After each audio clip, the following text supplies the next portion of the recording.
Hi again, everyone. I am Dr. Flux, and this is General Psychology. Welcome back to Module 2. Today, we're continuing our journey into the methods psychologists use to understand the mind and behavior. In our last lecture, we explored how abstract ideas like love or happiness can be measured through operationalization, and we discussed how to choose representative samples to make our research meaningful. Let's start with some quick review. Which of the following is the best example of operationalizing the concept of stress? A. Asking participants to describe a time they felt stressed. B. Measuring cortisol levels in saliva. C. Defining stress as a state of mental or emotional strain. Or D. Telling participants they're about to experience a stressful task. The correct answer is B. Measuring cortisol levels takes an abstract concept like stress and translates it into a concrete, measurable variable. What is the primary difference between random sampling and random assignment? A. Random sampling occurs after participants are selected, while random assignment happens first. B. Random sampling ensures generalizability, while random assignment ensures fairness in experiments. C. Random sampling selects participants from a population, while random assignment divides participants into experimental groups. Or D. Random sampling controls for bias, while random assignment controls for extraneous variables. The correct answer is C.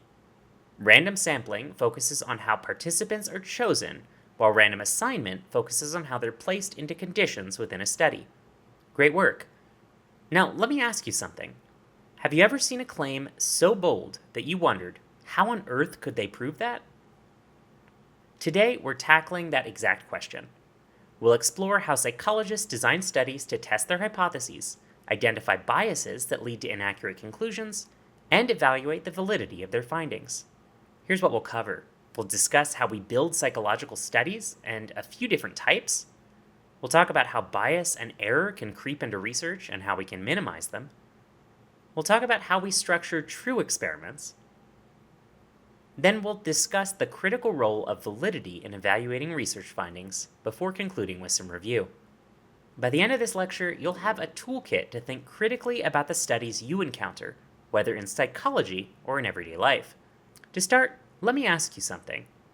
Would you spend $20 for a product that gave you more energy, balance, strength, and focus? In this lecture, we'll be traveling back to the early 2000s and dissecting a bit of tricky marketing, the Power Balance bracelet. This product claimed to improve all these things through holographic technology. Did the bracelet live up to the claims? To show the claims of the Power Bracelet in action, the creators often used demonstrations that looked like science, but weren't quite. Let's watch a video showcasing their technique. What I have to demonstrate for you today is a revolutionary new product. What we've been able to do is harness naturally occurring frequencies and program them into a Mylar hologram to help improve your balance, your strength, and your flexibility.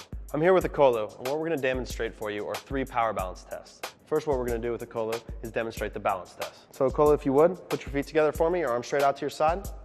What you're going to want to do is when you perform this test is make sure that they have their arms stiff in a firm position so that if you push down, they can resist. The reason that you want to get the person that you're testing into this position is so they can understand what's about to occur. You want them to be able to feel the resistance you're going to place on their arm. So I'm going to push straight down, resist, don't let me push down. Good. Now what you're going to want to do is have them lift their left leg and find their balance point. Good.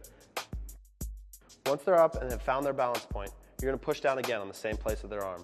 So Colo, again, resist until you tip over. Good. Now what you're going to want to do is perform the same thing, only with the power balance on. One of the great things about this product is that they don't actually need to be wearing it. They can either be holding it. I could set it on the top of his head. It wouldn't matter. All that matters is that the product is within 1 to 3 inches of your body's energy field. So now, recreate the exact same test. Feet together, arms out, lift that left leg. Using the same point on the elbow, I'm going to push down again and resist.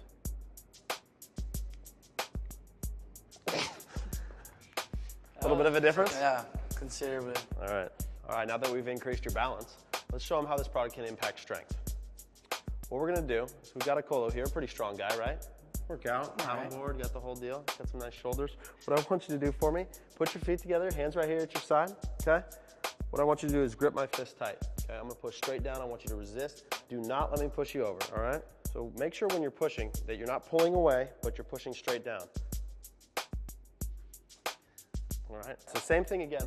We're gonna put the product on, and once again, it doesn't matter. The fact that he's wearing which wrist doesn't matter. As long as it's within his body's energy field, it's gonna function.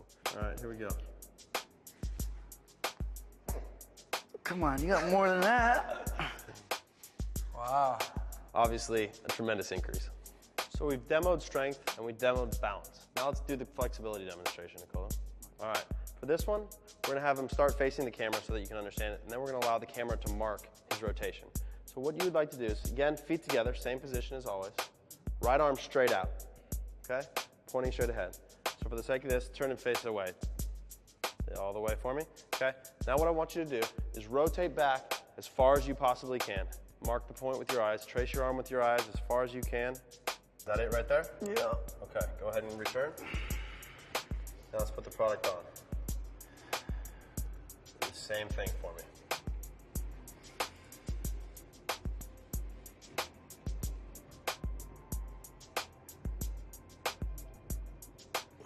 A lot farther. Noticeable difference, huh? Yeah, for sure. Absolutely.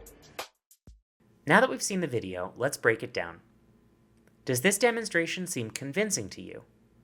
What kind of study is being conducted here? What types of results would you need to see to trust the claims of the Power Balance company?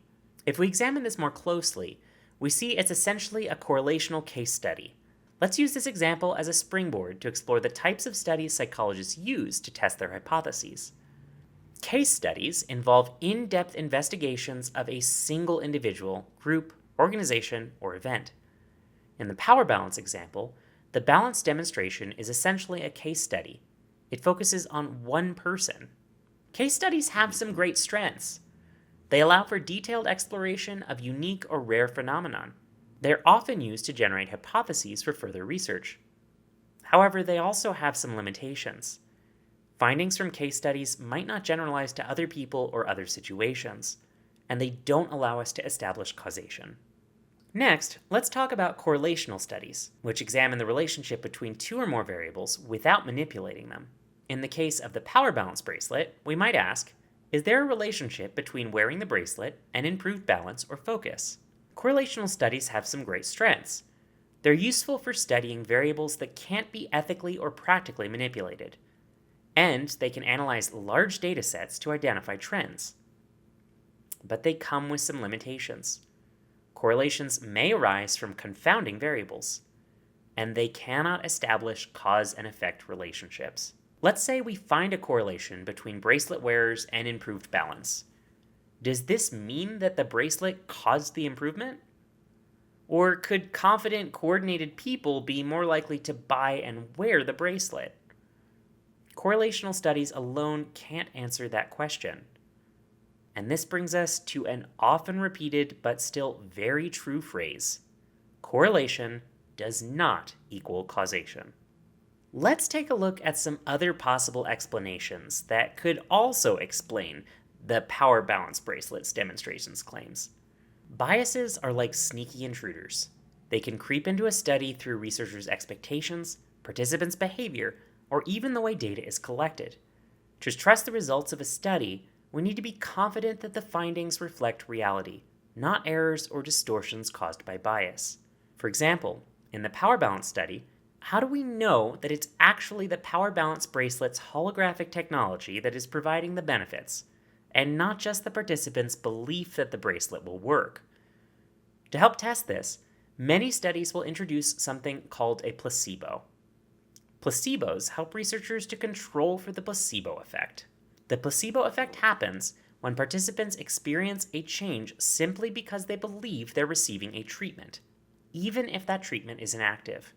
What about the expectations of the researchers? Could they impair the results of a study? For that, we want to take a look at the Rosenthal or Pygmalion effect. The Rosenthal effect occurs when researchers' expectations unintentionally influence the outcomes of a study. In the Power Balance demonstration, the person testing balance might subconsciously apply less force when participants wear the bracelet, creating the illusion of improved performance.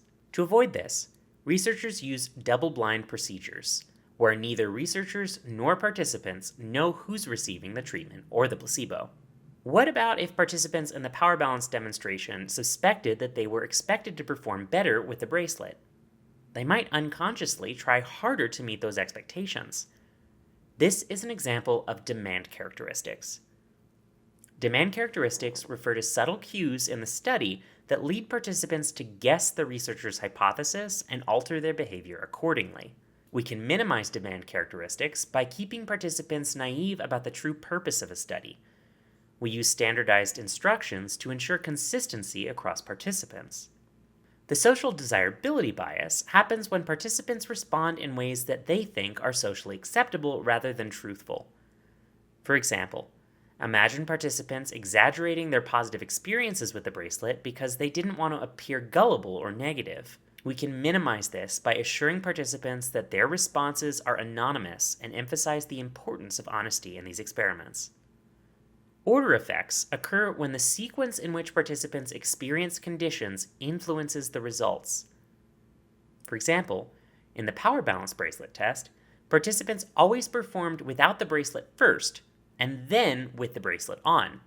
By the second trial, they may have improved simply because they'd practiced the task, not necessarily because of the bracelet. We minimize this through a process called counterbalancing. This is where different participants experience the conditions of an experiment in different orders to control for these effects. Seeing how these biases can skew results makes those power balance bracelet claims a lot less reliable, don't they? Let's do a quick review of the concepts here. Which of the following is an example of the Rosenthal or Pygmalion effect in a study? A. Participants perform better because they believe the treatment is effective even if it isn't. B. A researcher unintentionally encourages participants to behave in ways that confirm the hypothesis. C. Participants guess the purpose of the study and adjust their behavior accordingly. Or D. Participants respond dishonestly to present themselves in a positive light. The correct answer is B. The Rosenthal effect occurs when researchers' expectations unintentionally influence participants or how results are interpreted. So how do we design studies that minimize bias and error? That's where controlled experiments come in. What would an actual experiment testing the power balance bracelet look like?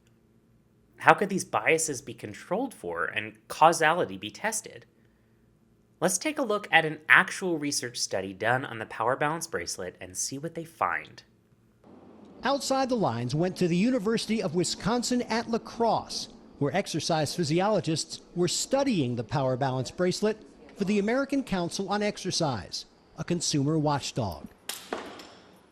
Dr. John Porcari and his staff tested 12 men and 9 women, 20 of them UWL athletes, to determine if the power balance bracelet provides more athletic benefits than a rubber placebo bracelet that costs roughly 30 cents. Good job. Each subject performed 4 tests, similar to those used in demonstrations on the Power Balance website. The bracelets were covered with a shroud so that neither the subjects nor the examiners knew which bracelet was being worn during each test. Okay, we're good. Based on what we saw, doesn't seem to work. Dr. Porcari's data indicates the Power Balance bracelet offers no performance benefit when compared to the 30-cent placebo bracelet. No improvement in flexibility, no difference in balance, strength, or vertical jump. Absolutely no difference. When we told Power Balance about the results of the UWL study, the company issued a response, which read in part, "Power Balance has lived and thrived in the ultimate testing environment, the real world." Okay, go ahead and rotate as far as you can. All the subjects wore both bracelets, but despite the order in which they were worn, whichever bracelet was worn second consistently produced higher test results. Probably, suggests Porcari, because the subject was warmed up 147. or ready for the examiner to exert force. He calls that the order effect. People did statistically significantly better on the second trial, Regardless of what bracelet they were using? regardless what bracelet they're using. Whenever Power Balance demonstrates its product, the first test is always done without the band, and the second test with it. Did you feel better every time you put the second band on than the first? Yes, definitely. And after I did the test, for some reason I just felt, I don't know, like I could perform better.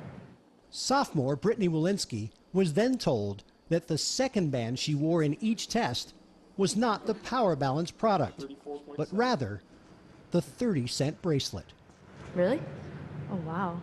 When you look at the scientific validity of does the Power Balance bracelet work? No, it doesn't. Placebo effect works, but does the Power Balance bracelet work? Based on our pilot study of 21 subjects, we'd conclude no. So what does that tell you? Tell you it doesn't work. Tell you it's just, to me, it's just an absolute scam. This study was a lot more robust than the marketing demonstration that we saw earlier. Let's discuss a few key features that were present in the video which helped set it apart as an actual experiment, as opposed to a case study or a correlational study. What are some essential features of controlled experiments? The first is manipulation of an independent variable. In a controlled experiment, researchers actively manipulate the independent variable, or the factor believed to cause a change. For the Power Balance bracelet study, the independent variable, or IV, would be whether participants wear the bracelet or a placebo bracelet. Experiments include the measurement of a dependent variable, or DV. The dependent variable is the outcome the researcher measures to see if it changes due to the IV. In this case, the DV might be balance or strength measured in a standardized way. Experiments include random assignment. Participants are randomly assigned to experimental conditions to ensure that any differences between groups are due to the independent variable, not pre-existing factors. In this study, some participants would wear the Power Balance bracelet first, while others would start with the placebo bracelet. Finally, experiments include a control for extraneous variables. Researchers control for factors that could influence the results, like the order of testing, the expectations of participants, or the behavior of the experimenter. One of the most powerful tools in controlled experiments is the double-blind procedure, where neither the participants nor the researchers know who's receiving the treatment or placebo. This eliminates the Rosenthal effect and demand characteristics. In this experiment, the bracelets were covered so that neither the participants or the researchers knew which version was being tested. When an experiment has a manipulation, random assignment, and a control group, we can determine a causal relationship. In other words, we can determine whether the manipulation of the independent variable caused a change in the dependent variable. Though, in the case of the Power Balance bracelet, this experiment demonstrated a lack of causality. Let's take a look at another example by starting with a question. Do you think that flowers in a hospital room can improve patient recovery times? Researchers Park and Matheson in 2009 wanted to test just that. Here's how they designed their study. They included 80 female participants recovering from surgery. The independent variable was the presence or absence of flowers in the hospital room. Dependent variables included days in the hospital, painkiller use, pain ratings, and anxiety levels. The study included random assignment, where patients were randomly assigned to rooms with flowers, the active condition, or without, the control condition. What did they find? Patients in rooms with flowers had shorter hospital stays, used fewer painkillers, and reported lower levels of pain and anxiety. By carefully controlling variables and randomly assigning participants, the researchers could confidently attribute these improvements to the presence of flowers. We've now seen how controlled experiments help us minimize bias and establish causation. But how do we evaluate whether the results of an experiment are meaningful and applicable? That's where validity comes in. In research, validity refers to whether a study measures what it claims to measure and whether its findings are meaningful and applicable. Without validity, even the most carefully designed experiment can lead to misleading conclusions. We'll focus on two critical types of validity: internal validity and external validity. Internal validity tells us whether we can confidently say that changes in the independent variable caused the change in the dependent variable. In the Power Balance bracelet demonstration, a lack of a control or random assignment greatly limited its internal validity. Confounding factors like practice effects or the placebo effect weren't controlled for. A study with high internal validity has strong control over confounding variables and uses random assignment to ensure groups are comparable. Threats to internal validity include confounding variables, which are other factors influencing the dependent variable, bias, such as the placebo effect, Rosenthal effects, or demand characteristics, and poor controls, inconsistent procedures, or lack of random assignment. High internal validity is essential for establishing causality. which is why true experiments, like the Park and Mattson study, are designed to minimize these threats. However, whether something is internally valid or not doesn't necessarily give us information about mechanism. For example, we don't know why the presence of flowers caused better hospital outcomes. This could have been due to psychological effects, or maybe even physical properties of the plants that were used. Having high internal validity only gives us confidence in the relationship, not the mechanism. While internal validity focuses on what happens inside the study, external validity asks a different question. Can the results be generalized to other populations, settings, or times? Imagine the Park and Mattson study included only patients recovering from minor surgeries. Would their findings about flowers generalize to patients recovering from major surgeries, or perhaps who had different medical conditions? External validity ensures the findings apply to broader contexts. A study with high external validity reflects real-world conditions and includes a representative sample of the population of interest. Threats to external validity include limited sample diversity, in which findings might not apply to other groups, as well as artificial conditions. Highly controlled lab settings might not reflect real-world environments. But here's the tricky part. Studies with high internal validity sometimes sacrifice external validity. For example, a tightly controlled lab experiment might establish causality, but it might not reflect real-world conditions. On the flip side, studies with high external validity might lack the controls needed to pinpoint causality. How would you balance these two priorities in a study? Well, it depends on your goals. If you're testing a new medical treatment, internal validity might be your top priority. But if you're studying human behavior in everyday life, external validity might take precedence. Validity is what separates meaningful findings from noise. A study with strong internal validity gives us confidence about causation, while strong external validity ensures the findings matter beyond the lab. Today, we've taken a deep dive into the science of designing psychological studies. Let's recap the highlights. We talked about several different types of studies. Case studies provide detailed insights but lack generalizability. Correlational studies identify relationships between variables but can't establish causation. Controlled experiments are the gold standard for identifying cause and effect by manipulating variables and controlling bias. Common biases like the placebo effect, demand characteristics, and the Rosenthal effect can distort findings.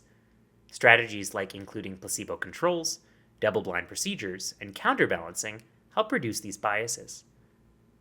Internal validity ensures we can confidently attribute changes in the dependent variable to the independent variable, while external validity determines whether findings can be generalized to other populations and settings. Before we wrap up, let's do some review. Which of the following best illustrates internal validity in a study? A. Including participants from diverse age groups. B. Random assignment to ensure groups are comparable. C. Conducting the study in a natural setting like a park. Or D. Asking participants to report their experiences anonymously. The correct answer is B. Random assignment strengthens internal validity by ensuring differences between groups are due to the independent variable, not pre-existing factors. What is a key limitation of correlational studies? A. They require a significant amount of time and resources to conduct. B. They can establish relationships but not causation. C. They cannot include diverse samples. Or D. They cannot identify trends or patterns. The correct answer is B. Correlational studies can reveal relationships between variables, but can't determine whether one causes the other. The next time you encounter a claim in the news or on social media, like a product that promises to change your life or a study that sounds too good to be true, how would you approach evaluating it? Would you consider the study design, the potential biases, the validity of the findings? These tools are your foundation for thinking critically about research and separating fact from fiction. In our next lecture, we'll dig deeper into the ethical principles that guide psychological research. After all, how we conduct research is just as important as the questions we ask and the answers we find. As always, thanks for joining me on this journey into building effective psychology research studies. Remember to stay curious, stay resilient, and above all, live life in flux. I'll see you in the next lecture.